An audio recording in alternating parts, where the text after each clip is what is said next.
Hi, welcome to the second episode of my Colors Mod series. In this video, we will be looking at HOOKER'S green.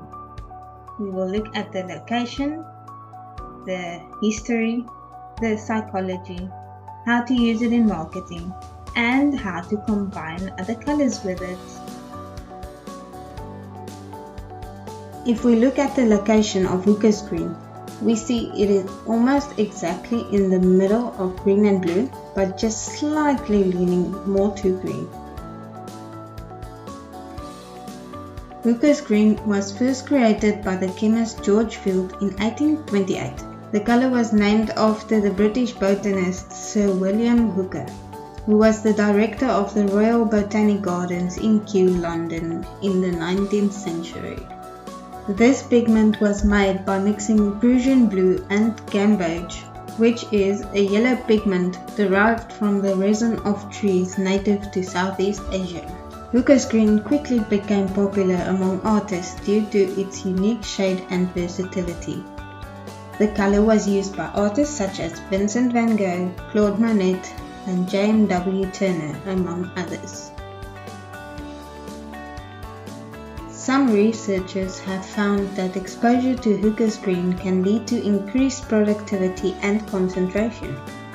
This is because the color is believed to promote a sense of calm and focus.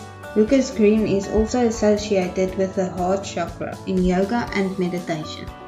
The heart chakra is believed to be the center of love, compassion, and emotional balance. Practitioners of yoga and meditation often use the color to help open and balance the heart chakra. This color is also thought to have a positive impact on physical health. Some studies have found that exposure to green, including HOOKER'S green, can help reduce blood pressure and improve overall well-being. HOOKER'S green is often associated with nature, growth, and balance. This is a good color to use for environmental or outdoor companies who want to convey a message of sustainability and environmental responsibility. HOOKER'S green can be seen on product packaging for items such as organic or health products, gardening supplies, and outdoor gear. The use of this color on packaging can help convey a message of eco-friendliness and appeal to consumers who are environmentally conscious. Adding a metallic color like gold or silver creates a sense of elegance, luxury, and sophistication, while bronze will add a fun, exclusive, and rustic feel. Adding some natural colors will bring out the color's natural mood. It sends a message of a modern, natural, and organic product, which have become a huge trend in the past few years.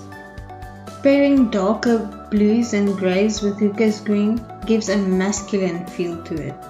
These colors also feel classic, sophisticated, and calm. Add some bright tones to create a natural and playful style that will definitely speak loud to the young and hip female target audience. HOOKER'S green is like a pair of jeans.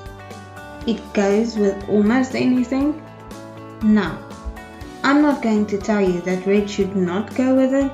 It depends on what you use it for. But personally, I am not too crazy about pairing HOOKER'S green and red. If you would like to know more about Sir William Hooker or see more of his work, you can find the links in the description. If you enjoyed this video, like and subscribe below. The next color we will be looking at is pale pink, also known as blush pink or baby pink. And then I will see you next time.